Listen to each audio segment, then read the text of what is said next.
विद्यार्थी मित्रांनो, या व्हिडिओमध्ये पाहूया आपण 2019 मध्ये झालेला शिक्षक पात्रता परीक्षा TET पेपर स्पष्टीकरण संपूर्ण सहज सोप्या भाषेमध्ये आणि प्रत्येक प्रश्नासाठी महत्त्वपूर्ण अशा ट्रिक, रद्द झालेल्या सर्व प्रश्नांची स्पष्टीकरणे, कारण रद्द झालेले प्रश्न पुन्हा विचारले जाऊ शकतात, त्यामुळे ते सुद्धा प्रश्न नक्की पहा।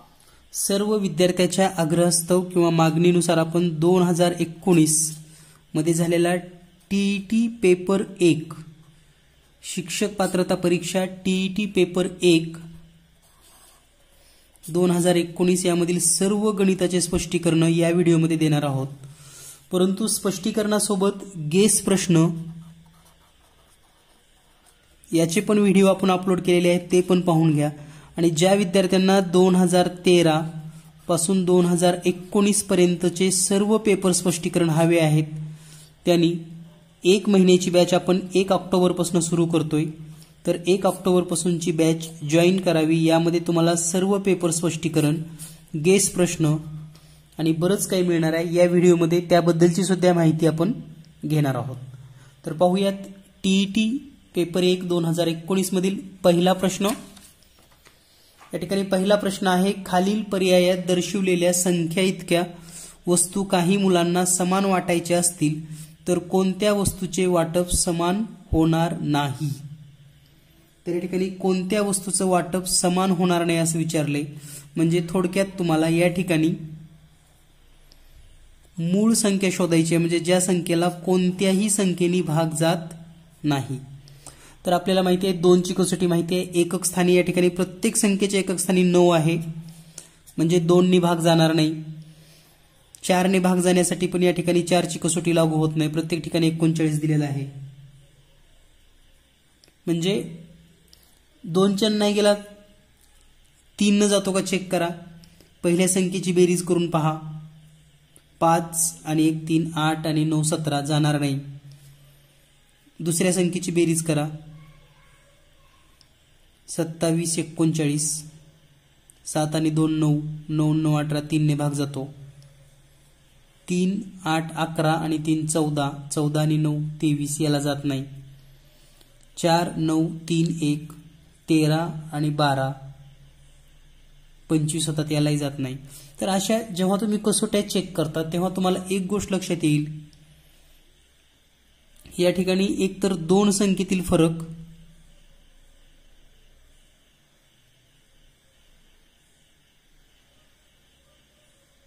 किंवा त्यांची जी बेरीज आहे, 11 ची कसोटी सर्वांना माहिती असेल, तर पहा पहिला आणि तिसरा अंक आणि 7 आणि 16 जर यांची बेरीज केली तर 2 आणि 3 5 आणि 7 आणि 9 यांची बेरीज जर केली तर ही 16 येते, आणि या दोन्ही मधील 11 चा फरक आहे, म्हणजे या संख्येला 11 ने भाग जातो।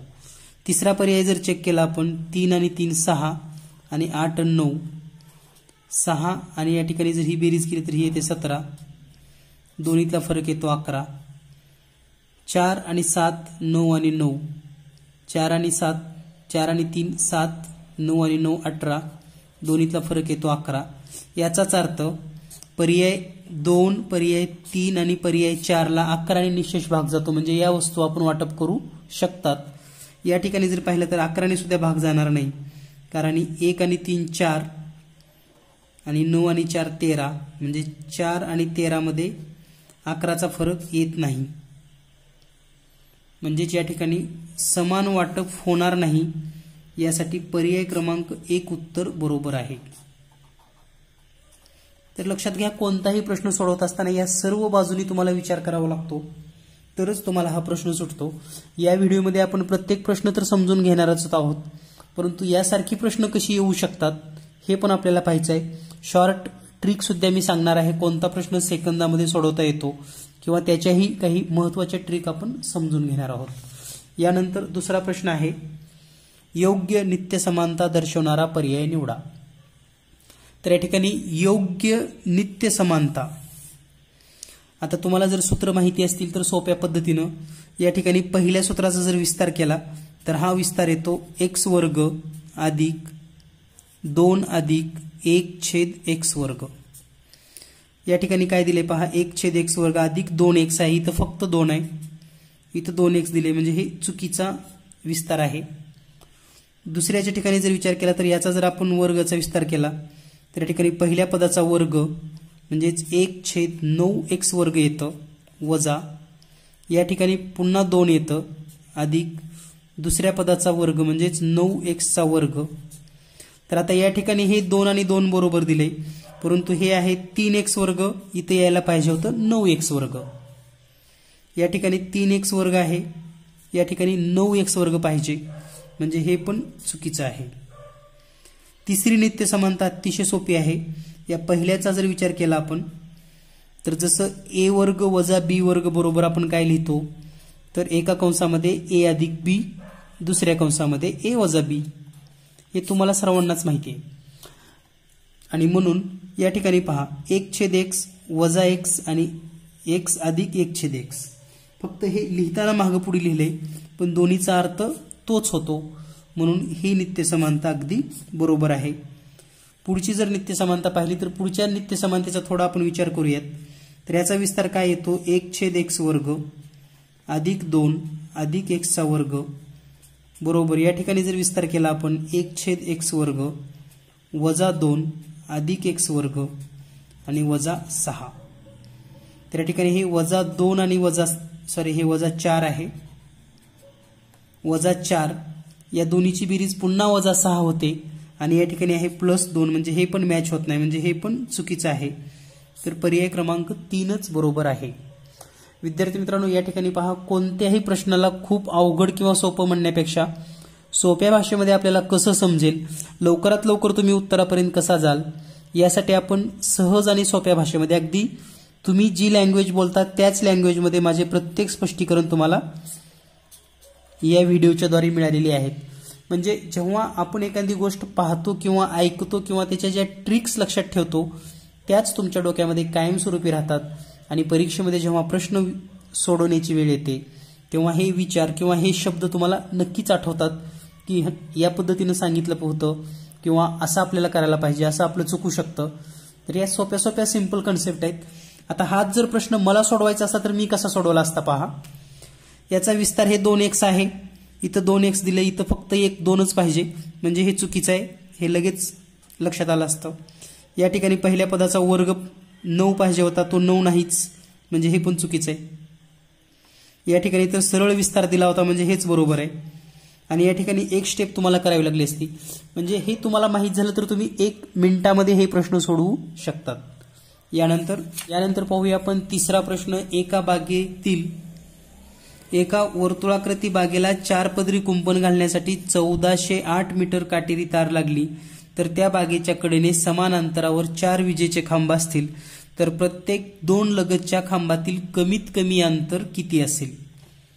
तर पहा हा प्रश्न सोडवत असताना प्रॅक्टिकली आपण या ठिकाणी एक वर्तुळ काढून घेऊया म्हणजे ही वर्तुळाकृती बाग आहे असं आपल्या लक्षात येईल.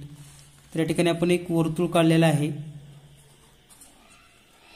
ज्या वर्तुळाची 4 पदरी तार जी आहे ती 1408 मीटर येते. म्हणजे या ठिकाणी जर आपण वर्तुळाचा केंद्रबिंदू घेतला तर समान अंतरावर जर आपण 4 खांब रोवले असतील तर हे चौरसाकृती येतील. आता या ठिकाणी 4 पदरी कुंपण दिलेलं आहे आपल्याला 4 पदरी. तर 4 पदरी किती आहे 1408. आपण जर 1 पदरी काढलं 1 पदरी म्हणजे किती तर वर्तुळाचा 1 परीघ होईल. तर याला जर 4 न भागलं तर उत्तर येतं 352 मीटर.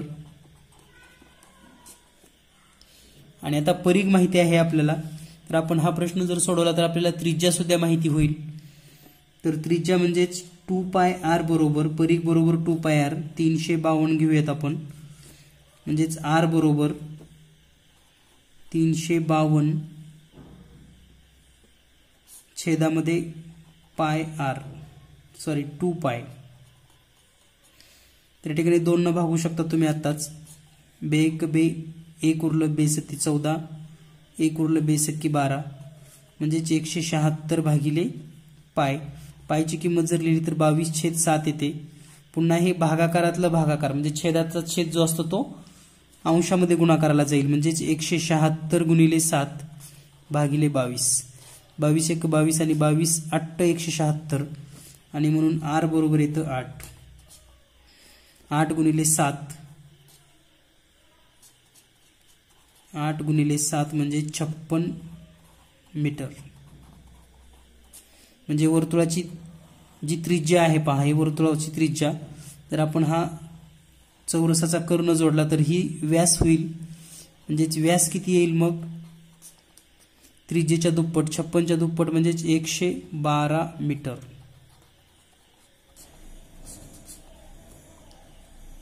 आता हा 112 मीटर झालेला आहे.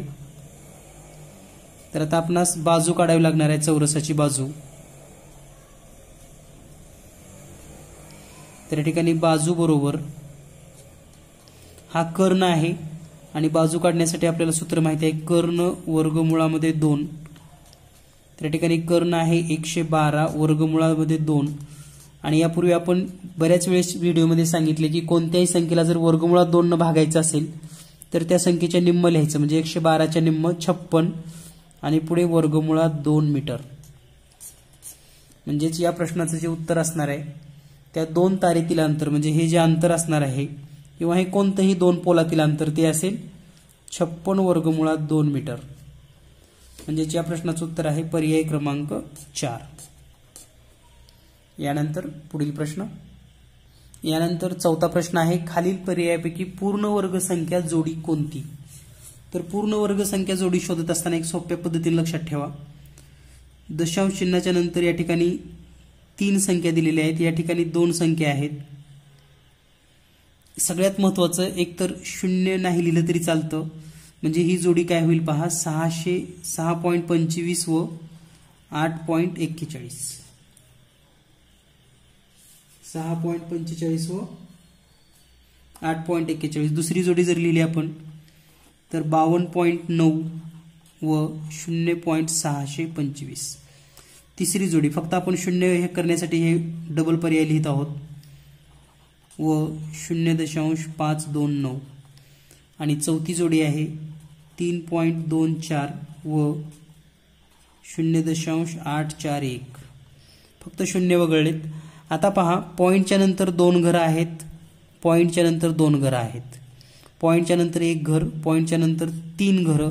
म्हणजे ही वर्गसंख्या नसतेच, कारण पॉईंटच्या नंतर सम अंक असले पाहिजेत घराची, सम. म्हणजे 2 नंतर पॉईंट, म्हणजे पॉईंट नंतर 2 अंक किंवा पॉईंट नंतर 4 अंक किंवा पॉईंट नंतर 6 अंक असणाऱ्या वर्गसंख्या असतात. या ठिकाणी पण पॉईंट नंतर 1 अंक आहे, पॉईंट नंतर 3 अंक आहेत, म्हणजे हे पण चुकीची जोडी आहे. पॉईंट नंतर 2, पॉईंट नंतर 3, म्हणजे हे पण चुकीची जोडी आहे. म्हणजे त्याचं वर्गमूळ सुद्धा शोधायची गरज नाही. हे फक्त तुम्हाला दशांश चिन्हाचा वर्ग, म्हणजे दशांश संख्येचा वर्ग करता येतो का, एवढंच तुमचं नॉलेज चेक करायचं. इतका सोपा प्रश्न आहे हा. आणि खरंच सांगतो, 1 ते 5 साठी तुम्ही 30 पैकी 30 मार्क घेऊ शकता, इतकं सोपं गणित आहे. मी आजही सांगतो, 1 ते 5 साठी तुम्ही 30 पैकी 30 मार्क घेऊ शकता, इतकं सोपं गणित आहे. त्यासाठी तुम्हाला झालेल्या पेपर प्रश्नांचं स्पष्टीकरण माहिती असणं गरजेचं आहे. त्याच्यासारखी प्रश्न सोडवता आली पाहिजेत आणि त्याच्यासारख्या प्रश्नांचा जास्तीत जास्त सराव करणं गरजेचं आहे. तरच तुम्हाला पैकीच्या पैकी 100% मिळालेच पाहिजेत. यानंतर पुढील प्रश्न.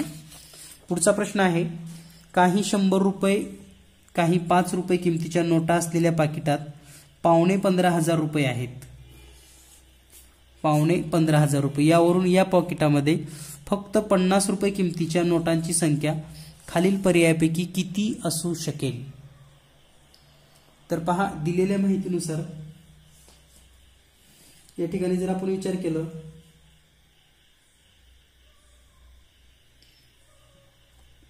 टोटल रक्कम जी आहे ती आहे 15,500 रुपये. तर 15,500 रुपये म्हणजे किती हे आधी आपल्याला कळलं पाहिजे. तर 15,500 रुपये म्हणजेच 14,750 रुपये.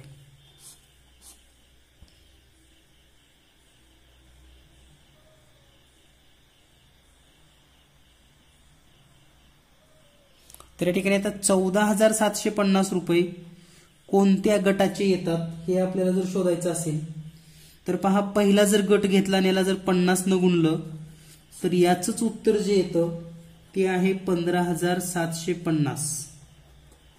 म्हणजे हे 14,000पेक्षा जास्त आले नुसत्या 50च्याच नोटानं.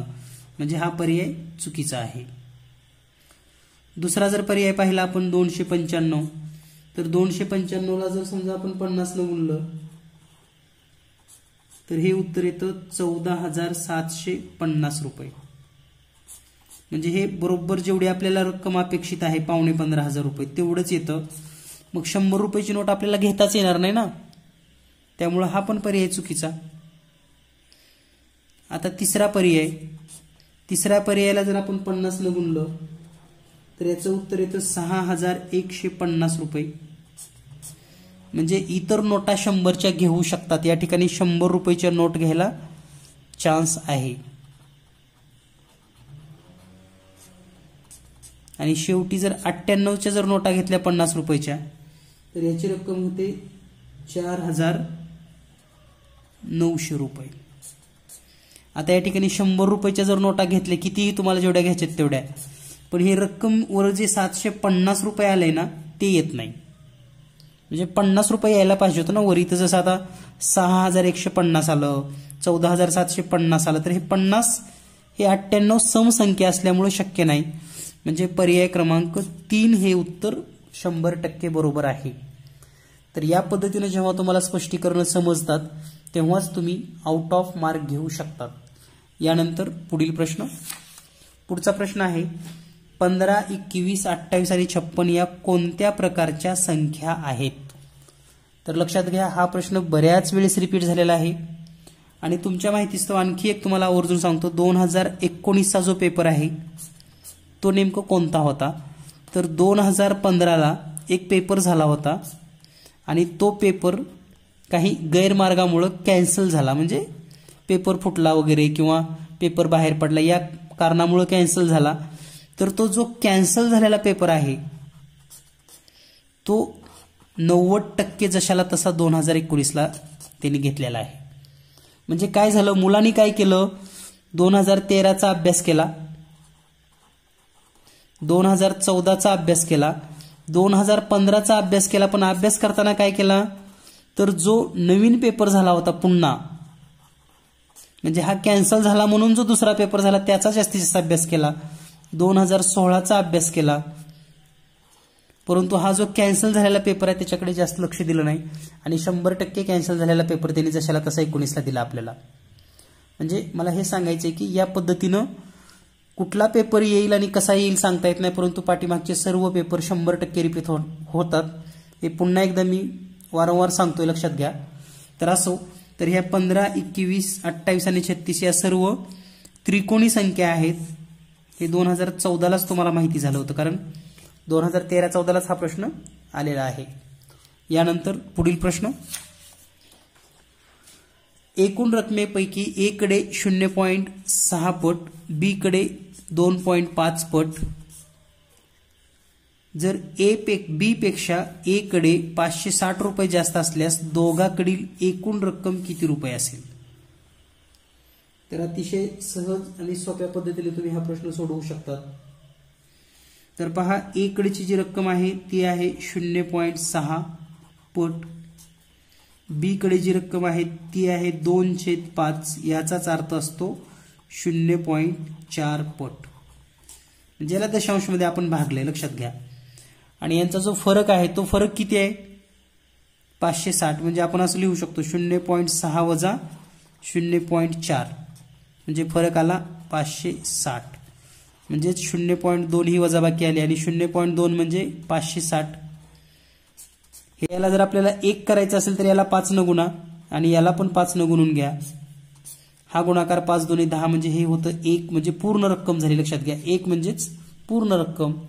आणि 560ला जेव्हा तुम्ही 5 न गुणता तेव्हा हा गुणाकार येतो 2800 रुपये. म्हणजेच पर्याय क्रमांक 4. यानंतर पुढील प्रश्न. पुढचा प्रश्न आहे, प्रत्येक पृष्ठावर 1 याप्रमाणे पी ते यू अशी 6 अक्षरे असलेल्या एकाच घनाकृतीची मांडणी खाली दर्शवली आहे. यावरून यशच्या विरुद्ध पृष्ठावर कोणते अक्षर असेल?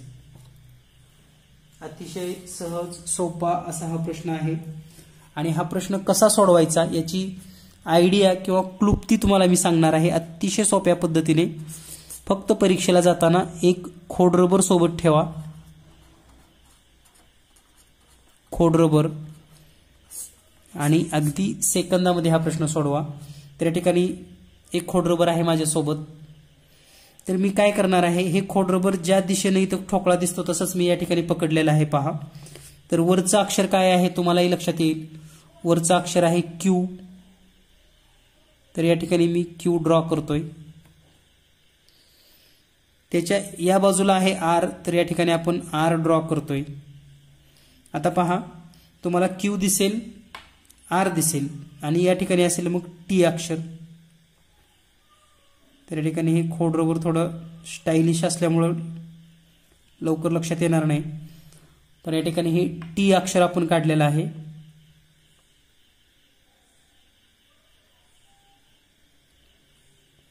टी अक्षर. आता दुसऱ्या ठोकळ्याकडे यायचं आहे. दुसऱ्या ठोकळ्यामध्ये काय दिसते तुम्हाला, टी क्यू एस. म्हणजे तुम्हाला या ठिकाणी क्यू दिसतो आणि टी दिसतो. आता या ठिकाणी हा टी वर गेलाय तर आपण पण तसंच करूयात. टी क्यू आपण ठोकळा तसाच धरलाय, फक्त अक्षर उलटे सुलटे होऊ शकतात. तर हे वरचं टी, या बाजूला क्यू आणि या बाजूला आहे एस. तर या ठिकाणी आधी एक गणित सोडवत असताना आपण 3 लिहिलं होतं, तर या ठिकाणी आपण एस लिहून ठेवूयात. तर हे झालं एस. म्हणजे हा ठोकळा जेव्हा तुम्ही असं धरता तेव्हा टी क्यू एस तुम्हाला दिसतं. आता पुढच्या ह्याच्यामध्ये काय दिसेल तुम्हाला, टी आर पी. म्हणजे टी आर समोर दिसणार आहे तुम्हाला, टी आर. तर पहा हे टी आर आणि वरच्या बाजूला इकडे पी दिसते. म्हणजे या ठिकाणी पी काढून घ्या.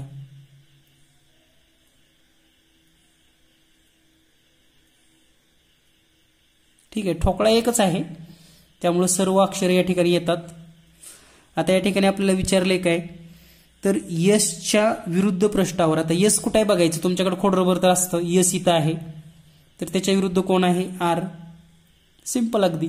काही विचारू द्या तरी, टीच्या विरोधात विचारू द्या किंवा यसच्या विरोधात तर सांगितले आपण. पीच्या विरोधात आहे क्यू, आरच्या विरोधात काय आहे, यस. म्हणजे एकदा हे खोडरबर तयार झालं असं की तुम्ही अगदी सेकंदामध्ये प्रश्न सोडवू शकता. जास्त डोक्याला ताण घेत जाऊ नका.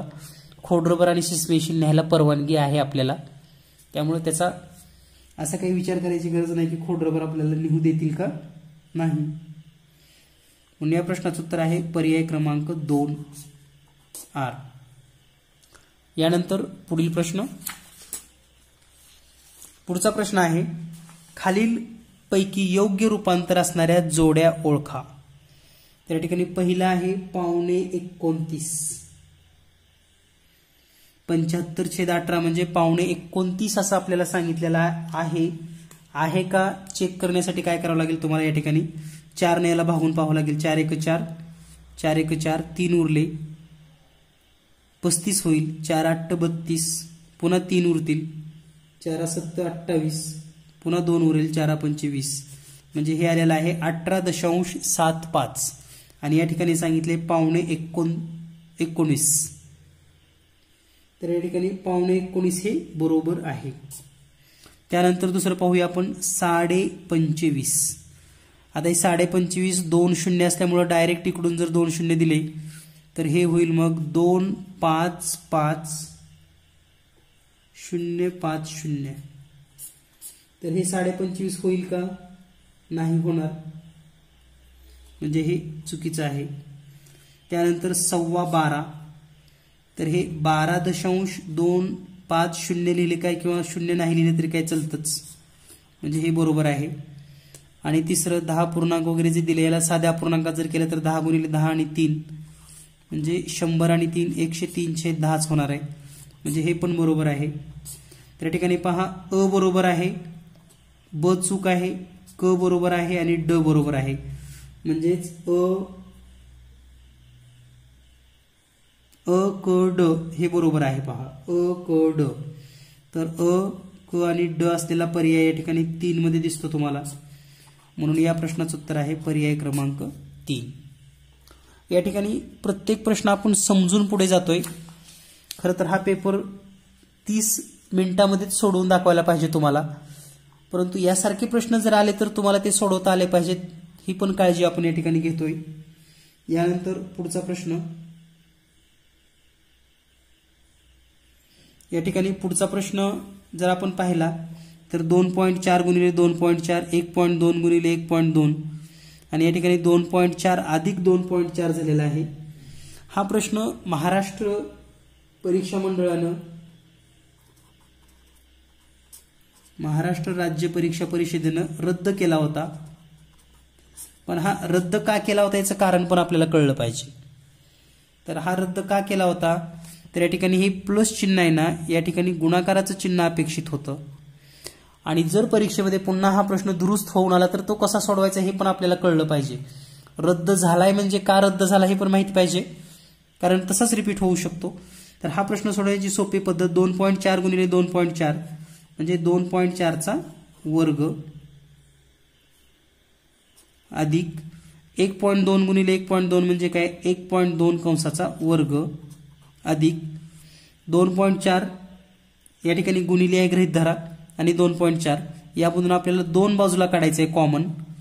कंसात राहील 1.2 गुणिले दुसऱ्या कंसामध्ये 2.4 आणि छेदामध्ये जे दिलेलं आहे म्हणजे 2 गुणिले 1.2 म्हणजे या ठिकाणी आपण असं लिहू शकतो 2.4 आणि दुसऱ्या कंसामध्ये 2.4 मधून 1.2 गेलं म्हणजेच 1.2.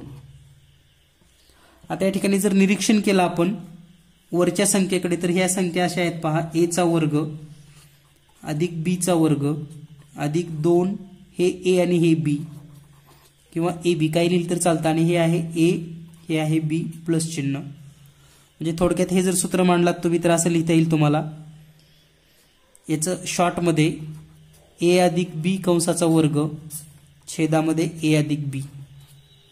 आता हे छेदातलं a अधिक b आणि कंस कटेल म्हणजे शिल्लक राहील a अधिक b आणि a अधिक b म्हणजेच 2.4 अधिक 1.2 आणि यांची बेरीज तुम्हालाही करता येते अगदी सोप्या पद्धतीनं 3.6. पर्याय क्रमांक 3 उत्तर बरोबर आहे. फक्त स्मॉल दुरुस्ती होती या ठिकाणी, अधिकच्या ऐवजी गुणाकार चिन्ह. तर यानंतर पुढील प्रश्न जो आहे तो म्हणजेच यानंतर पुढचा प्रश्न आहे. या ठिकाणी एक अशा पद्धतीची आकृती दिली होती आणि या ठिकाणी हा जो भाग आहे हे समद्विभुज समलंब चौकोन आहे. एकतर हा छायांकित केलेला आहे, त्यामध्ये हे पूर्ण BC ची लांबी दिली आहे 36, त्यापैकी BM आहे 8 म्हणून हे NC पण 8 असेल. लंब लंब आता हे टोटल 36 असेल, त्यापैकी हे जर 8 आणि हे 8 असेल तर हे मधलं 8 आणि 8 16 म्हणजे हे टोटल 36 आहे. तर हे येईल 20, याच्या समोरची बाजू पण येईल 20च. त्यानंतर DC दिलेला आहे 17. तर हा प्रश्न परीक्षा मंडळानं रद्द केलेला आहे. आता रद्द प्रश्न असताना सुद्धा आपल्याला सोडवून घ्यायचं, त्याचं कारण सांगतो की रद्द केला म्हणजे काय झालं. हा प्रश्न पुन्हा रिपीट होणार नाही कशावरून, त्यामुळं रद्द म्हणून याकडे पाहू नका. कोणताही प्रश्न रद्द झाला तर का रद्द झाला हे आपल्याला कळलं पाहिजे, काय चुका होत्या त्यामध्ये हे कळलं पाहिजे. तर या ठिकाणी प्रश्नामध्ये आज सांगितलेलं आहे छायांकित भागाची परिमिती आणि छायांकित नसलेल्या भागाची परिमिती यामधील आपल्याला फरक काढायचा. तर लक्षात घ्या प्रश्न अतिशय सोपे असतात, फक्त आपण त्या दृष्टीने पाहिलं पाहिजे. तर आपल्याला पायथागोरसचे त्रिकूट माहिती आहेत 17, 8 आणि मग ही बाजू असेल 15. हे पण 17च असणार आहे, 17, 8 आणि हे 15. आता छायांकित या एका त्रिकोणाची जर परिमिती काढली तर किती येईल मग 8 अधिक 15 अधिक 17,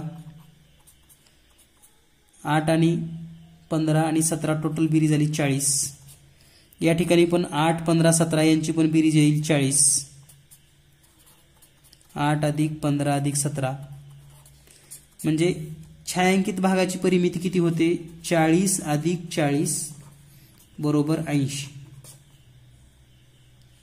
40 अधिक 40 80. आता छायांकित नसलेला भाग हा 20 15, 20 आणि 15 याची परिमिती येईल 70. आणि दोन्हीतला फरक किती आला मग? 80 मधून 70 गेलं, फरक राहिला 10. आणि पर्यायामध्ये पर्याय एकच या प्रश्नासाठी 10 दिलेला आहे, हे लक्षात घ्या. म्हणजे काही शाब्दिक चुकीमुळे प्रश्न कॅन्सल करणं वेगळं, परंतु तो प्रश्न आपल्याला सोडवता येतो का पाहणं हे पण महत्त्वाचं आहे. यानंतर पाहूया आपण पुढील प्रश्न. पुढचा प्रश्न आहे 2/7 आणि 3/5 या दोन संख्याच्या दरम्यानची सर्वात लहान संख्या खालीलपैकी कोणती?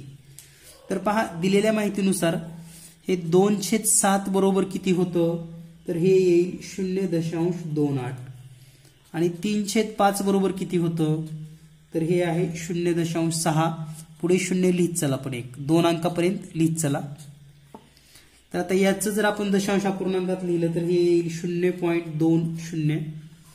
हे जर लिहिलं तर याचा भागाकार केल्यानंतर हे उत्तर येतं 0.36. याचं जर आपण लिहिलं तर हे दशांश चिन्हामध्ये 0.75 आणि हे जर सोडवलं तर हे येईल 0.45. तर आपल्याला सांगितलं की दोन संख्यांच्या दरम्यान, याच्या दरम्यानच असलेलं म्हणजे कुठून 0.28 ते 0.60च्या दरम्यान असावं. आता याच्या दरम्यान हे 75 तर नाही, म्हणजे हा पर्याय तर संपला. हे 0.20 यापेक्षा लहान आहे, म्हणजे हा पण पर्याय संपला. आता राहिले कोणते? हे 0.36 व 0.45. यामध्ये पण आपल्याला लहान विचारले म्हणजे 0.36, म्हणजे पर्याय क्रमांक 2 उत्तर बरोबर आहे. यानंतर पुढील प्रश्न. पुढचा प्रश्न आहे समान तुकडे करण्यासाठी 210 मीटर मापाच्या दोरीचे दोन्ही टोके जुळवली, त्यानंतर त्या दुपदरी दोरीला 3 ठिकाणी कापले, तर प्रत्येक तुकड्याची लांबी किती येईल? तर सहज आणि सोप्या पद्धतीने हा प्रश्न तुम्हालाही सोडवता येतो. तर या ठिकाणी ही दोरी जेव्हा आपण 2 पदरी अशी करतो तेव्हा हे 2 पदरे एकत्र आलेले आहेत असं समजूयात. ही एकदा कापली समान अंतरावर, दोनदा कापली आणि तीनदा कापली. तर या दोरीचे किती भाग होतात हे आधी पहा. 1, 2, 3 हा चौथा, 5वा, 6वा आणि 7वा, म्हणजे एकूण 7 भाग. म्हणजे 210 भागिले 7 जर आपण सोडवलं तर याचं उत्तर येईल 30 मीटर. आता 30 मीटर तर पर्याय दिसत नाही, मग इथं सेंटीमीटर केलंय का चेक करा. 30 मीटरला पुन्हा 2 शून्य दिले की सेमी होईल, म्हणजे पर्याय क्रमांक 4 उत्तर बरोबर असेल. यानंतर पुढील प्रश्न. पुढचा प्रश्न आहे क्रिया करून येणाऱ्या उत्तरांचा विसंगत पर्याय शोधा. म्हणजे या सर्व क्रिया तुम्हाला करायच्या आहेत, प्रत्येकाची उत्तरं शोधायची आहेत आणि त्यामधून विसंगत पर्याय आपल्याला फाइंड आउट करायचे. तर हा विसंगत पर्याय फाइंड आउट करत असताना बघा, हे 2.14 गुणिले 6.4 वजा 2.25 गुणिले 2.25. दुसरा पर्याय आहे 2.25 गुणिले 6.25 वजा 9/4 गुणिले 2.4. तिसरा पर्याय आहे 2.1/4 गुणिले 6.5 गुणिले 2.4 गुणिले 9/4. आणि पुढचा पर्याय आहे 2.25 गुणिले 9/4 वजा 6.4 गुणिले 2.25. तर याला सर्वांनाच एकतर दशांश मध्ये लिहा किंवा अपूर्णांकात लिहा. तर याला दशांश मध्ये लिहिणं आपल्याला सोपं जाईल, त्याचं कारण पहा. तर हे 2.1/4 म्हणजे असं लिहू शकतो आपण 2.25 गुणिले 6.4 वजा याला आता हे 2.2/5 2/5 म्हणजे 4, म्हणजे या ठिकाणी 2.40 किंवा 4 गुणिले 2.25 हा पहिला पर्याय झाला. हे सोडवायचं वगैरे अजिबात नाही, फक्त मांडणी करून घ्या. हे 2.25 दिलेलंच आहे आणि 6.2/5 म्हणजे हे पुन्हा 6.4 वजा हे 9/4 म्हणजेच 2.25 दशांश मध्ये जर केलं तुम्ही गुणिले 2.4. आता हे 0 नाही लिहिलं असतं चाललं असतं म्हणून हे 4च करूयात. त्यानंतर तिसरा पर्याय 2.1/4 म्हणजे या ठिकाणी काय होईल 2.5 गुणिले 6.4 तर ऑलरेडीच आहे वजा हे 2.4 गुणिले 9/4 म्हणजेच 2.25 आणि या ठिकाणी जो चौथा पर्याय आहे 2.25 गुणिले 9/4 म्हणजेच 2.25 वजा 6.4 गुणिले 2.4 तर पहा वेगळं काय दिसतं हे 2.25 गुणिले 6.4 2.25 गुणिले 6.4 2.5 गुणिले 25 गुणिले 6.4 आणि इथं दिले 2.5 गुणिले 2.5 म्हणजे हे तिन्ही सारखे दिसतात लक्षात घ्या याची पुढची बाजू पण पहा 2.4 2.25 2.25 2.4 2.4 2.25 म्हणजे किती सोपं आहे आणि हे बरेच विद्यार्थ्यांनी मला व्हॉट्सअपवर पण पाठवले की हे सोडवायचं कसं खरंच सांगतो विद्यार्थी मित्रांनो तुम्ही 1 ते 5 चे शिक्षक होणार आहात किंवा शिक्षिका होणार आहात लक्षात घ्या नवोदय सारखे विषय स्कॉलरशिप सारखे विषय तुम्हाला शिकवावे लागणार आहेत स्पर्धा परीक्षेची तयारी तुम्ही घेणार आहात आणि सगळं जरी जगाचं सोडून दिलं तर तुम्हाला तुमचे मुले तुमच्या परिसरातील विद्यार्थी पावणेरावळ्याचे विद्यार्थी जर तुमच्याकडे असे प्रश्न घेऊन आले सोडवून देण्यासाठी आणि तुमचाच मुलगा किंवा तुमच्या जवळचा शेजारचा मुलगा 4थी-5वीला स्कॉलरशिप देतून तुमच्याकडे आला की या सरांचं डीएड झाले आत्ताच आणि जावं चला सोडवून घ्यावं तर त्यासाठी तुम्ही सक्षम होणं गरजेचं आहे आपल्याकडे एक शिक्षक या दृष्टीने बघितलं जातं हे लक्षात घ्या त्यामुळे टीईटी पास होणं हा एक फक्त प्रक्रियेचा भाग आहे आपला गणित आपल्याला चांगलं आलं पाहिजे हे कायमस्वरूपी डोक्यात ठेवा यानंतर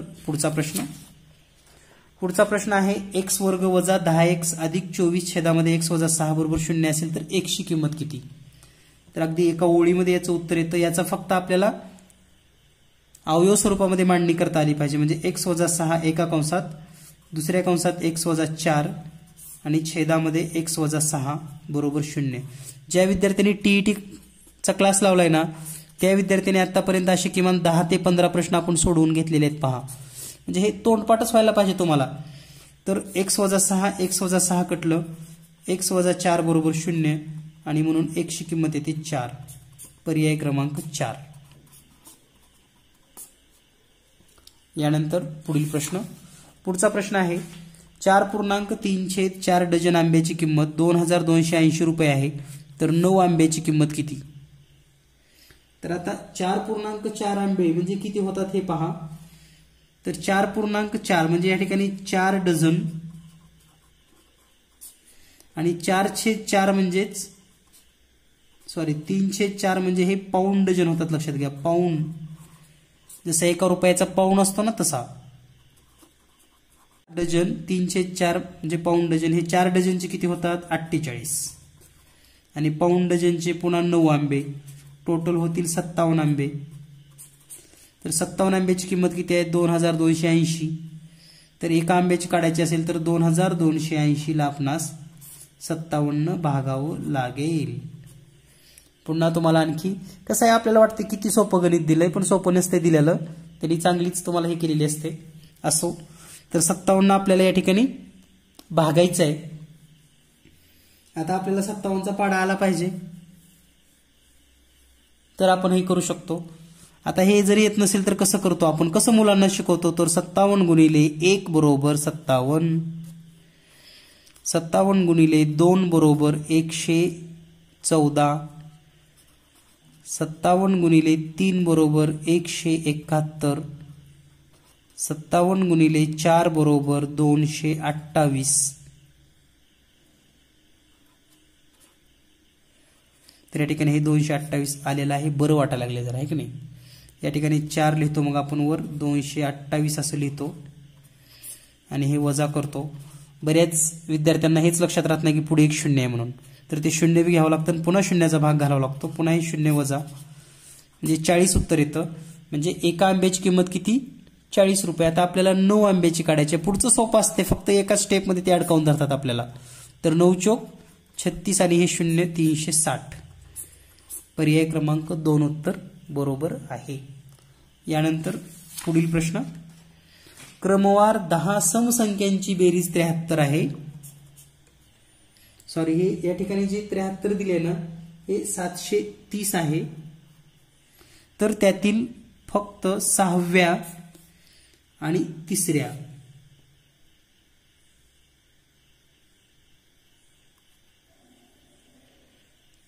यांची बेरीज किती असेल?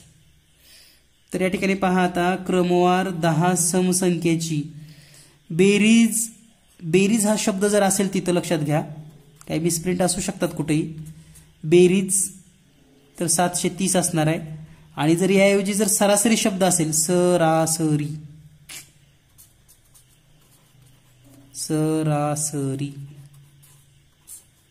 तर ही 73 असते. असो, आपण बेरीज 730 गृहीत धरूयात. तर मधलं आपल्याला जर सेंटर काढायचं असेल ना, तर 730 ला 10 भागा म्हणजे उत्तर येतं 73. तर हे 73. आता ही कशी आहे? विषम आहे. पण आपल्याला काय सांगितले? त्या समसंख्या. मग याच्या आधीच्या 5 समसंख्या लिहा.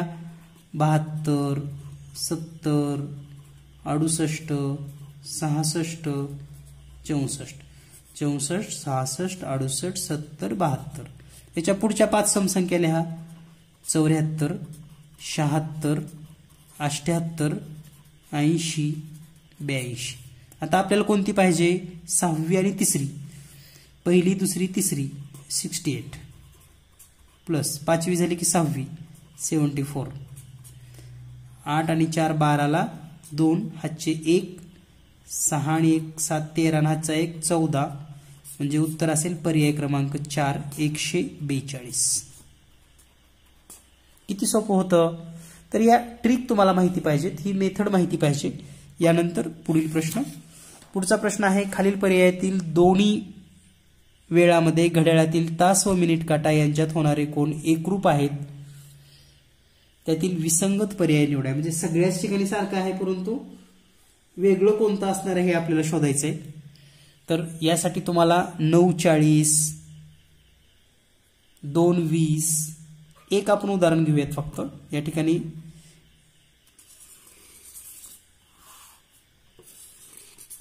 घड्याळ काढून पाहूयात, कारण सूत्र वापरून 8 सूत्र वापरण्यापेक्षा घड्याळ काढल्याला कधी सोपं जातं. या ठिकाणी पहिल्या उदाहरणासाठी पाहूया आपण आता. 9:40. तर 9 आपल्याला जेवढ्या म्हणजे आवश्यक आहेत तेवढे आकडे घेऊयात. 6, 7, 8. तर 9:40 म्हणजे या ठिकाणी पहा, 9 हे 10 जर घेतलं तर 40 मिनिटासाठी मिनिट काटा तर आपला 8 वर असणार आहे. आणि तास काटा हा या 9 आणि 10च्या 2 भाग पुढे गेलेला असणार आहे. ठीक आहे.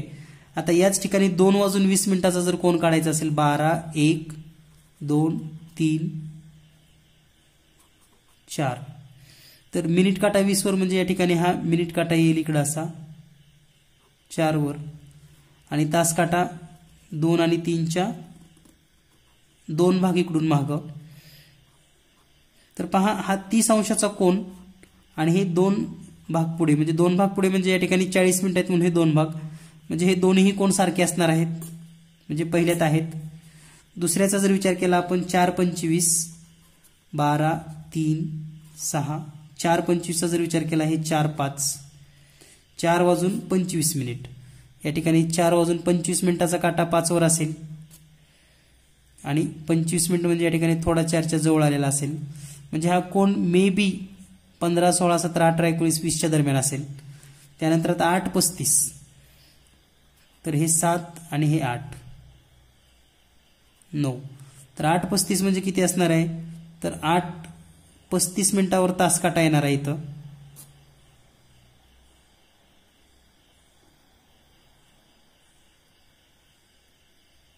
आणि या ठिकाणी मिनिट काटा म्हणजे तास काटा 8च्या पुढे येणार आहे असा.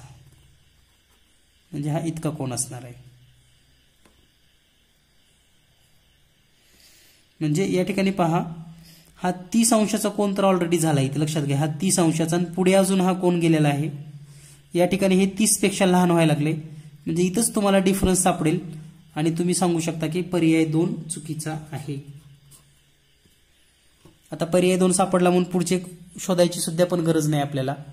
म्हणजे इतक्या सोप्या सरळ पद्धतीने सुद्धा तुम्ही काही उदाहरणं सोडवू शकतात. कोणालाही कळतं की हा कोण मोठा आहे, हा कोण लहान आहे. यानंतर पुढील प्रश्न आहे, सोबतच्या आकृतीत चौकोनाची संख्या किती आहे? तर पहा, चौकोनाची संख्या जर मोजायची असेल पुढच्या आकृतीमध्ये, तर याला आपण एक सोपं काम करायला पाहिजे. याला आपण नंबरिंग देऊयात. म्हणजे जसं की 1 2 3 4 5 आणि 6.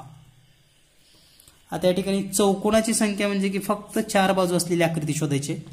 तर या ठिकाणी पहा, आपण सिंगल नाव असलेली किती आहेत पाहूया. हा 1 नंबर एक चौकोन आहे, 2 नंबर एक चौकोन आहे, 4 नंबर एक चौकोन आहे, 5 नंबर पण चौकोन आहे आणि 6 नंबर पण चौकोन आहे. म्हणजे 1 आहे, 2 आहे, 4 नंबरचा पण आहे, 5 नंबरचा पण आहे, 6 नंबरचा पण आहे. टोटल किती झाले? 1 2 3 4 आणि 5. म्हणजे हे 5 चौकोन तर सिंगल वाले झालेले आहेत, लक्षात घ्या. आता आपण डबलचा विचार करूयात. हे 1 आणि 2 मिळून पण चौकोन होतं, म्हणजे ही एवढी आकृती चौकोन होते. म्हणजे या ठिकाणी आपण पेअर लिहूयात. आपण 1 2 मिळून चौकोन होतो. आता 1 2 मिळून होतो, 1 आणि 3 मिळून पण होतो, म्हणजे असा हा चौकोन होतो. म्हणजे 1 आणि 3 मिळून पण चौकोन झाला. त्यानंतर पहा, 2 आणि 4 मिळून पण असा चौकोन होतो. म्हणजेच 2 आणि 4 मिळून पण चौकोन होतो. त्यानंतर आणखी दोघाची जोडी जर लावली तर 4 आणि 6 हे 2 मिळून पण चौकोन होतात. 4 आणि 6. त्यानंतर 1 आणि 5 हे 2 मिळून पण चौकोन होतात. 3 आणि 5, म्हणजे पुढची जोडी 3 आणि 5 ची. त्यानंतर पहा, हे 6 आणि हे 5 हे 2 मिळून पण चौकोन होतो. म्हणजे पुढची जोडी 5 आणि 6 ची. पहा, आता 3 5 झालं, 5 6 झालं, 4 6 झालं, 2 4 झालं, 1 3 झालं, 3 5 झालं. म्हणजे हे टोटल किती झाले? आता हे 6 चौकोन झाले, लक्षात घ्या, दोघाचे मिळून. आता तिघाचे मिळून पाहूयात. 3 अक्षर म्हणजे हे 1 2 3 मिळून पण एक चौकोन होतो. म्हणजे या ठिकाणी 1 2 आणि 3 मिळून एक चौकोन झाला. त्यानंतर आणखी कोणते 3 एकत्र येतात? तर हे 2 4 आणि 6 मिळून पण चौकोन होईल. 2 4 आणि 6 हे 3 पार्ट मिळून पण चौकोन होतो. आणखी कोणते 3 पार्ट एकत्र केल्यानंतर चौकोन होतं पहा. म्हणजे हे 2 चौकोन झाले. आता टोटल किती झाले बाबा? 5 आणि 6 11 12 आणि 13 चौकोन झालेले आहेत आतापर्यंत आपण मोजलेली. आणखी कोणती चौकोन राहिलीत का आपण पाहूयात, चेक करूयात. आता आपण जास्त पार्ट घेऊयात. तर या ठिकाणी हा 1 2 3 4 म्हणजे हे 4 पार्ट घेऊयात. म्हणजे 4 पार्टचा चौकोन 1 2 3 आणि 4. पुन्हा या 4 पार्टचा चौकोन घेऊयात. म्हणजे 3 4 5 आणि 6. तर हे 4 पार्टचे झाले, म्हणजे हे 2 चौकोन झाले आणखी. आणि हा जो एक मोठा आहे, सर्व पार्ट एकत्र घेतल्यानंतर 1 to 6 1 2 3 4 5 आणि 6 हा एक चौकोन. आता सगळे काउंट करा. 5 आणि 6 11 आणि 2 13 आणि 2 15 आणि 1 16. टोटल तुम्हाला या ठिकाणी 16 चौकोन मिळतील. पर्याय क्रमांक 1. म्हणजे ही थीम लक्षात आली पाहिजे. चौकोन मोजत बसला तर असं बघितल्यावर तर 16 वाटतच नाहीत, पण पर्याय दिलाय म्हणून लिहावं लागतं, असं काही काही विद्यार्थी असतात. असो, काही गोष्टी दुर्लक्ष करा. स्वतःला अपडेट करता येते तेवढं पहा. यानंतर पुढील प्रश्न. पुढचा प्रश्न आहे 4 स्टार 8 स्टार 4 स्टार 2 या संख्येत स्टारच्या जागी समान अंक असून त्यांच्या स्थानिक किमतीतील फरक आहे 6930. त्या ठिकाणी 6930. तर ही जी संख्या दिलेली आहे पहा, 8 स्टार या ठिकाणी काहीतरी एक अंक असेल असं मला वाटतं, आणि पुढे 4 पुन्हा स्टार आणि हे 2 असं. कारण या ठिकाणी 1 2 3 4 अंक आहेत. 1 2 3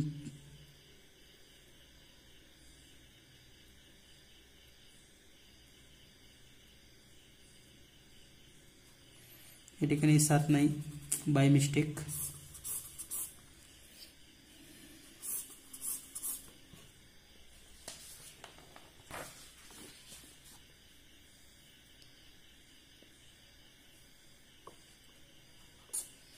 यानंतर पुढचा जो प्रश्न आहे 8 स्टार 4 स्टार आणि 2, तर या दोन ठिकाणचा अंक सारखा असून त्यांच्या स्थानिक किमतीतील फरक किती आहे? तर याची स्थानिक किंमत किती असणार आहे? तर स्टार 0 0 0 0 0 0 आणि याची किंमत किती असणार आहे? स्टार 0 आणि हा जो फरक दिलाय तो आहे 6930 डिफरन्स. तर आता याच्यासाठी एक सोपी ट्रिक सेकंदामध्ये, हा जो अंक दिलेला असतो ना याच्या पुढचा अंक घ्यायचा, नेक्स्ट डिजिट, ते त्या ठिकाणी याचं उत्तर असतं 7. म्हणजे या ठिकाणी 7 घेतलं की सगळंच मॅच होते का नाही बघा तुम्ही सुद्धा घेऊन. 7 घेतले की 7000 होते, हे 70 होते, फरक येतो 6930चा. उत्तर पर्याय क्रमांक 3, option number 3 is the correct answer. यानंतर पुढचा प्रश्न, हा पण रद्दच केलेला प्रश्न आहे. पहा किती रद्द झालेत प्रश्न गणिताचे. तर या ठिकाणी का रद्द झाले ते पण कळलं पाहिजे. काय झाले नेमकं इथं घोळ पहा. हे यल गुणिले आणि पुन्हा भागिले दिले. तर या ठिकाणी कुठलं तरी एखादं अक्षर असलं पाहिजे. म्हणजे समजा यल गुणिले, समजा या ठिकाणी सी असेल, आपण घेऊया मनानं सी, पुन्हा भागिले. आता हे टीएल झाले ना, टीएल असा प्रश्न आहे ऍक्च्युअल. टीएल झाले ना, तर टी छेद एल च्या ऐवजी वर इथं आपण यम घेऊयात, यम छेद एल. आपल्याला प्रक्रिया कळली पाहिजे सोडवायची, बाकी ते चुकीचं आहे का काय माहिती नाही आपल्याला. तरी कंसामध्ये या ठिकाणी व्ही कंसात यम वजा डी. आता आपण हे सोडूयात, किंमत काढूयात, आलं तर आलं उत्तर, नाही तर प्रश्न असा तसा रद्द झालाय.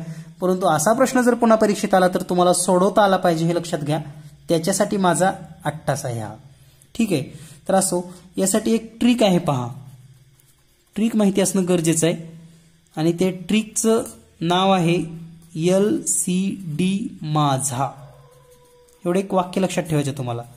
LCD माझा म्हणजे यम. तर हे सर्वात लहान जे यल आहे याला 50 लक्षात ठेवा.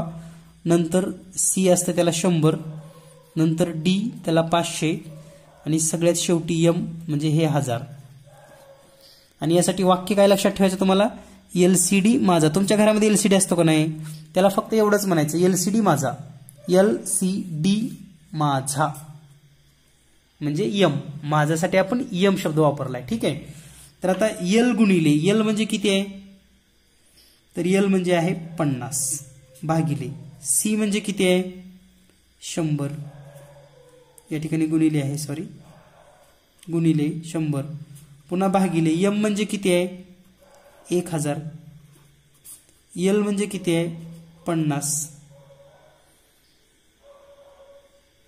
छेदामध्ये जर आपण पाहिला तर व्ही म्हणजे 5 हे आपल्याला माहिती आहे, यम म्हणजे 1000 आणि डी म्हणजे 500. तर हे कॅल्क्युलेशन आपल्याला करता आलं पाहिजे. आता हे 0, तर अगोदर हे भागाकार करूयात आपण. 0 0 कटला, 5 1 5, 5 2 10 आणि हे 0. म्हणजे पुढच्या कंसामध्ये काय येईल पहा, 50 गुणिले 100 भागिले 20 छेदामध्ये 500 मधून 1000 मधून 500 गेले, 500 राहिले म्हणजे 5 गुणिले, या ठिकाणी हे 500 येईल. त्यानंतर आता 100 भागिले 20 करायचे आपल्याला. तर 100 भागिले 20 केल्यावर किती येईल उत्तर? या ठिकाणी 5 येईल. त्या ठिकाणी जर यम घेतला असताना तर ॲक्युरेट उत्तर येत होतं. चला असो, या ठिकाणी 5 आलं. 5 गुणिले 5 म्हणजे हे पुन्हा 250 होईल. अगोदर भागाकार करावा लागेल. 250 गुणिले 5 गुणिले 500 पुन्हा 250 1 250 म्हणजे या ठिकाणी येईल 2. म्हणजे उत्तर यायला लागले 1/10.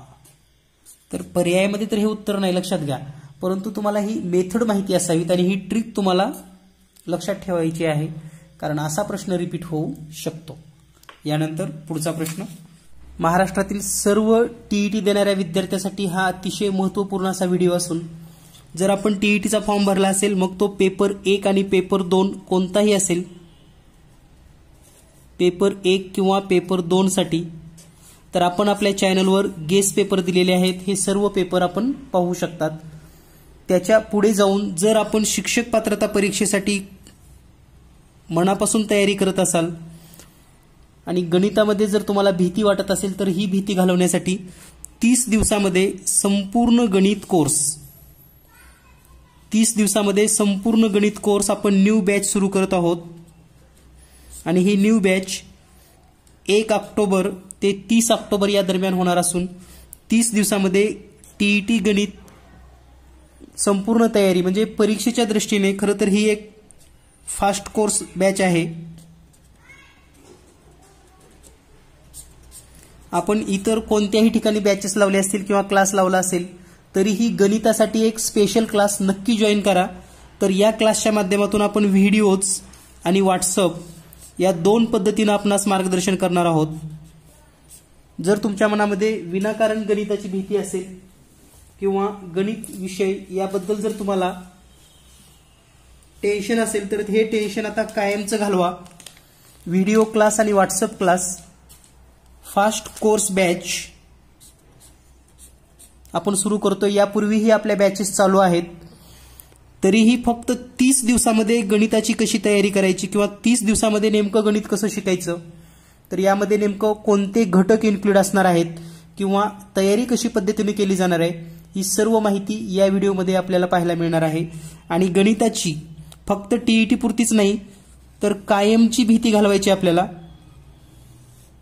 म्हणजेच गणिताबद्दलचा जे काही तुम्हाला विनाकारण भीती, खरं तर गणित हा जगातील सर्वात सोपा विषय आहे, तरीही तुम्हाला भीती वाटत असेल तर 1 ऑक्टोबर ते 30 ऑक्टोबर ही बॅच आपण जॉईन करू शकतात. आणि टीईटीचं तर गणित आपण चांगल्या पद्धतीने सोडवालच, परंतु गणिताला तुम्ही आयुष्यभर एक चांगल्या दृष्टिकोनातून शिकाल. तर या बॅचचं नेमकं स्वरूप काय असणार आहे हे आपण समजून घेऊयात. अगदी 5 मिनिट वेळ घेणार आहे, जास्त वेळ घेणार नाही. 5 मिनिटांमध्ये आपल्याला पूर्ण कन्सेप्ट क्लिअर लक्षात होतील. तर क्लासचं स्वरूप यामध्ये व्हिडिओज क्लास आणि व्हॉट्सअप क्लास त्याचबरोबर सराव पेपर या 3 गोष्टीवर तुम्ही फोकस करा. आणि हे स्पेशली फक्त गणितासाठी आहे हे पण लक्षात ठेवा. Only for math, only math class. तर यामध्ये तुम्हाला काय मिळणार आहे तर व्हिडिओ क्लासमध्ये तुम्हाला 2013 पासून आतापर्यंत झालेले म्हणजे 2013 ते 2019चे गणिताचे सर्व पेपर स्पष्टीकरण मिळणार आहेत. गणिताचे पेपर स्पष्टीकरण आणि हे सर्व स्पष्टीकरण व्हिडिओच्या स्वरूपात तुम्हाला दिले जाणार आहेत. म्हणजे प्रत्येक पेपरचा गणित स्पष्टीकरणाचा व्हिडिओ तुम्हाला मिळणार आहे. हे व्हिडिओ तुम्हाला प्ले स्टोअर ॲपमध्ये मिळतील. म्हणजे तुम्ही तुमच्या वेळेनुसार अगदी 2 दिवसात, 4 दिवसात, 5 दिवसात सुद्धा हे व्हिडिओ सर्व पाहू शकतात. याचबरोबर तुम्हाला दुसरा एक कोर्स मिळणार आहे तो म्हणजे गणित बुद्धिमत्ता विशेष. गणित बुद्धिमत्ता विशेष कोर्स.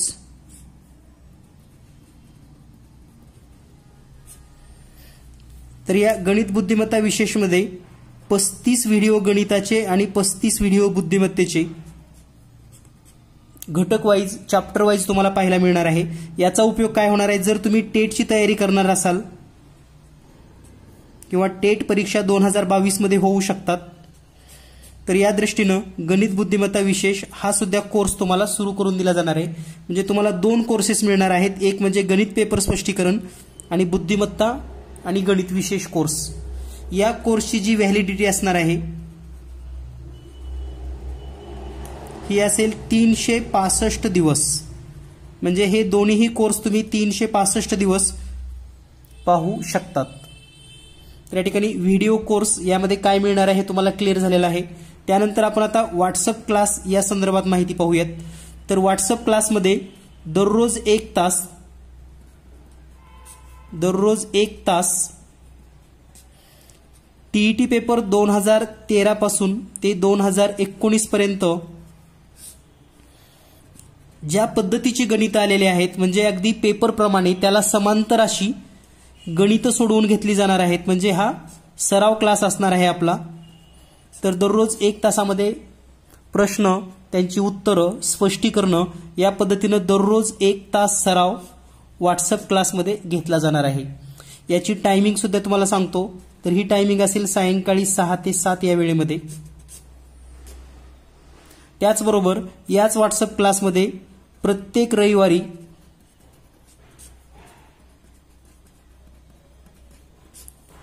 30 प्रश्नांची ऑनलाईन टेस्ट असते.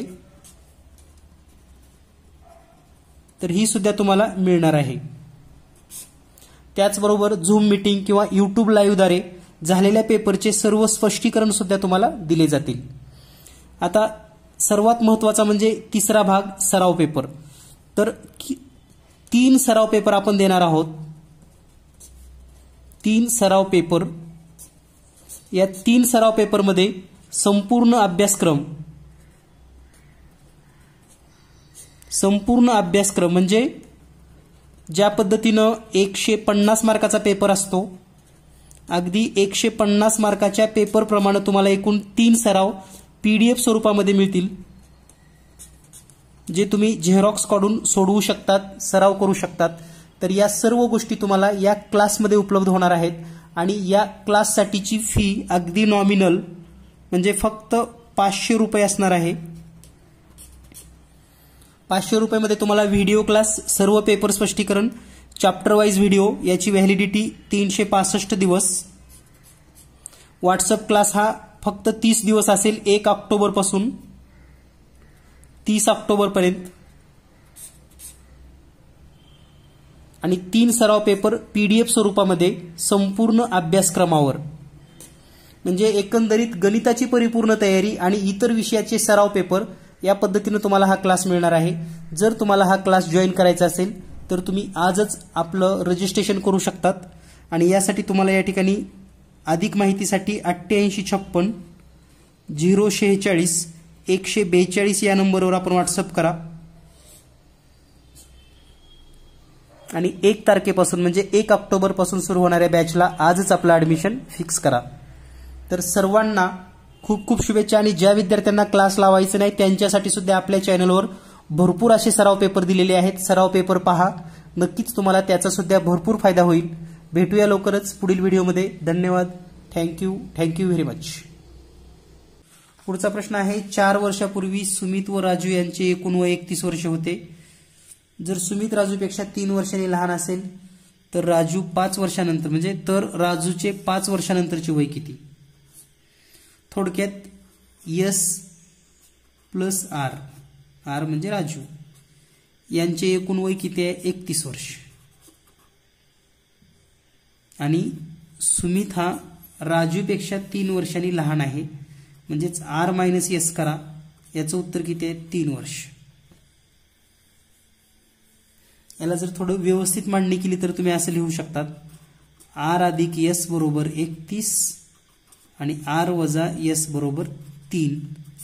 समीकरण 1 आणि 2 ची बेरीज करा. आपण शिकलेले आहे बीजगणितामध्ये. यांची जर बेरीज केली तर हे S कटेल, कारण हे ऋण आणि धन आहे.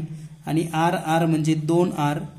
2R बरोबर बेरीज आली 34 आणि म्हणून 1R ची किंमत किती येईल? R बरोबर 17. तर R चं वय किती आलेलं आहे? 17. आणि हे केव्हाचं वय आहे? 4 वर्षापूर्वी. 4 वर्षापूर्वी किती होतं? 4 year before is equal to 17 year. मग त्याचं टुडेज वय किती असेल? Today's age of Raju. तर 17 आणि 4 21 इयर. आपल्याला कधी विचारले राजूचं? 5 वर्षानंतर, आफ्टर 5 इयर. आफ्टर 5 इयर किती असेल मग? 26 year. Means correct answer option number 4. यानंतर पुढील प्रश्न. पुढचा प्रश्न आहे 6.6 मीटर गुणिले 1.2 मीटर मापाच्या पॉलिथिनच्या कागदापासून 12 सेमी गुणिले 10 सेमी मापाच्या दुधाच्या किती पिशव्या तयार करता येतील? तर या ठिकाणी किती पिशव्या तयार करता येत असतील? तर एकूण पिशव्यांची संख्या म्हणजेच एकूण क्षेत्रफळ किंवा पृष्ठफळ त्या पॉलिथिनचं, तर 6.6 मीटर, याला सेंटीमीटर केलं तर 100 ने गुणावं लागेल, म्हणजे हे 606 सेंटीमीटर होईल. आणि 1.2 मीटर म्हणजे किती होतं?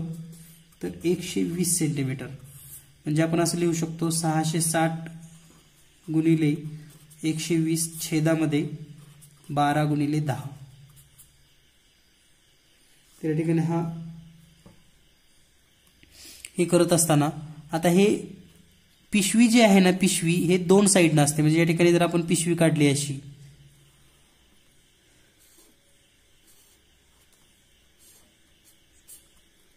तर या ठिकाणी हा समोरचा एक पृष्ठ आणि त्याच्या पाठीमागचा एक पृष्ठ, म्हणजे एका पिशवीला दोन पृष्ठ लागतात. म्हणजे अजून दोन न भागावं लागते याला. म्हणजे हे फक्त एका बाजूचं झालं. पिशवी दोन्ही बाजून असते. म्हणून या ठिकाणी 2 न भागा. म्हणजे या ठिकाणी 2 न भागल्यानंतर आता उत्तर येतं काय येतं 12 1 12, 12 1 12 0, 10 1 10, 10 1 10, 2 1 2, 2 3 6, 2 3 6 आणि हे 0. म्हणजे 330 पिशव्या तयार करता येतील. पर्याय क्रमांक 2. पुन्हा लक्षात ठेवा, अतिशय सोपा प्रश्न आहे, परंतु कन्फ्यूज होऊ शकता तुम्ही. पिशवीला 2 बाजू असतात हे आपल्या लक्षात आलं पाहिजे.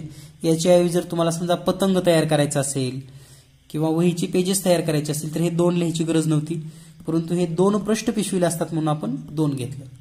यानंतर पुढचा प्रश्न, खालील पदाच्या श्रेणीत प्रश्नचिन्हाच्या जागी असणारे पद ओळखा. तर श्रेणी आहे 2, 6, 20, 42, प्रश्नचिन्ह आणि 156. तर हे 2 म्हणजे काय आहे तर 1 गुणिले 2. 4 म्हणजे 6 म्हणजे काय आहे तर 2 गुणिले 3. पुढे 1 गुणिले 2, 2 गुणिले 3. आता या ठिकाणी आलेला आहे 4 गुणिले 5. त्यानंतर पुढे जर विचार केला तर आपण या ठिकाणी येतं 6 गुणिले 7. त्यानंतर पुढचा जर विचार केला आपण, आता पुढे काय येईल, आणि हे जे शेवटचं आहे तर हे जे आहे 156 म्हणजेच 12 गुणिले 13.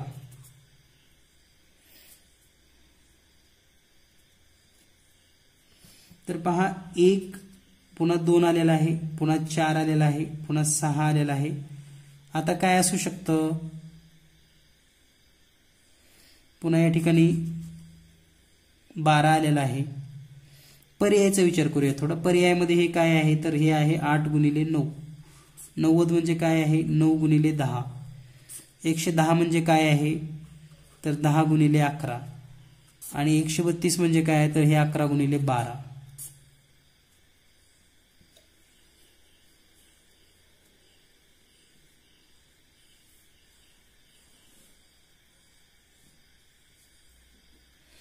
तर या ठिकाणी आपण जर 8 घेतलं तर समजा हे 6 नंतर 8 घेतलं तर पुन्हा या ठिकाणी जास्त फरक पडायला लागलाय.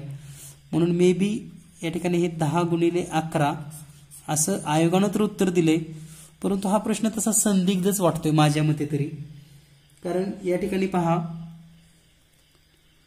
2 एकतर द्यायलाच नको होतं, कारण 1 न सुरुवात केली, समजा 1च्या फरकानं 2 आलं, पुन्हा 2च्या फरकानं हे जर आलं तर या ठिकाणी 3च्या फरकाने यायला पाहिजे होतं. म्हणजे इथं 7 गुणिले 8 यायला पाहिजे होतं. खरं तर 7 8 56 इथं असायला पाहिजे होतं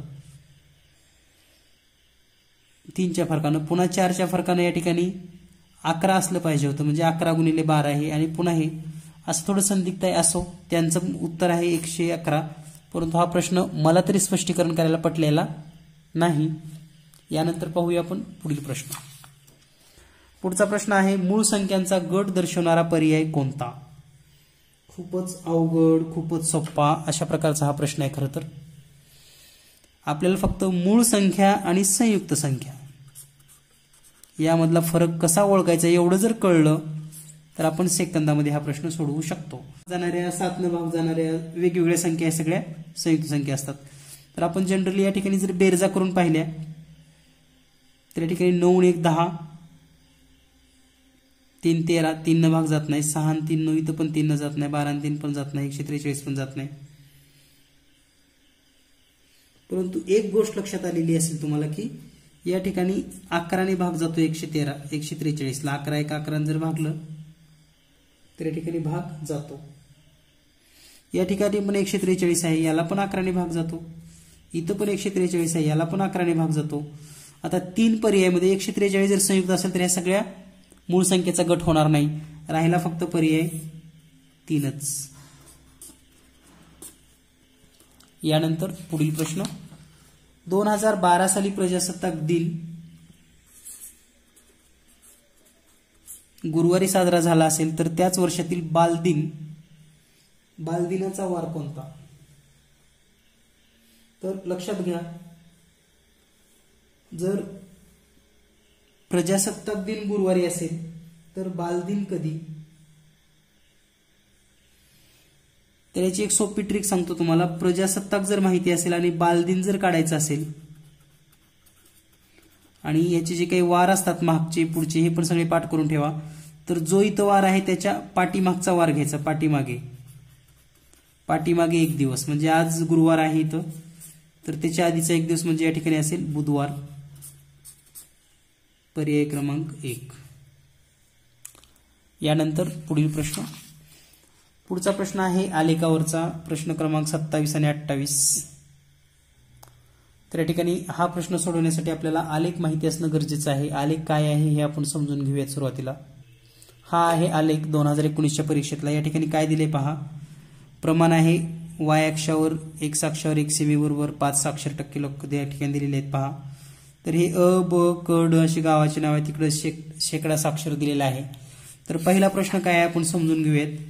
चारही गावातील एकूण लोकसंख्या 6425 असेल तर त्या गावातील एकूण लोकसंख्या किती?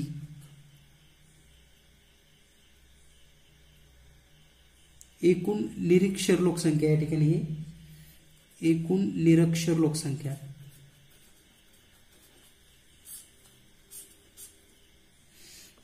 एकूण निरक्षर लोकसंख्या 6425 असेल तर त्या गावातील एकूण लोकसंख्या किती असेल? तर या ठिकाणी पहा, हे जे लोकसंख्येचं दिलेलं आहे हे निरक्षरचं दिलेलं आहे.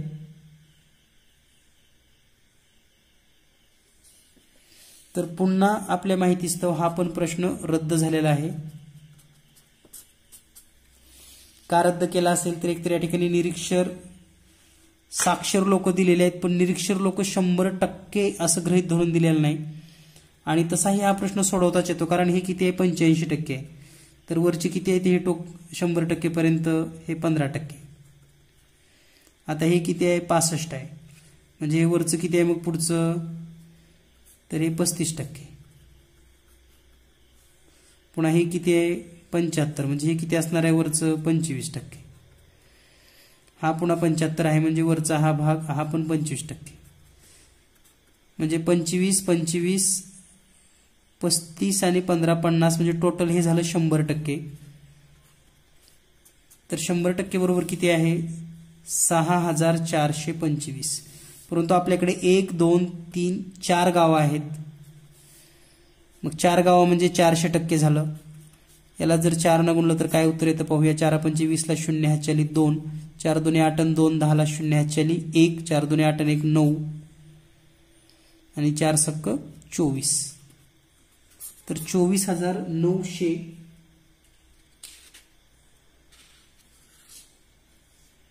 या ठिकाणी उत्तर असायला पाहिजे होतं. परंतु पर्यायामध्ये 24,900 पर्याय नाही, परंतु 25,900 आहे. कदाचित पर्याय मिसप्रिंट आहेत म्हणून पण या ठिकाणी कॅन्सल केला असेल. परंतु हा प्रश्न तुम्ही सोडवू शकतात. पुन्हा जर परीक्षेमध्ये आला प्रश्न लक्षात ठेवा, हा शेकडा आलेख दिलेला आहे. शेकडा म्हणजे 100 पैकी असतो. म्हणजे हे साक्षर लोक आहेत सगळे, लक्षात घ्या. इथपर्यंत हे सगळे साक्षर आहेत. म्हणजे राहिलेले कसे आहेत मग निरीक्षर,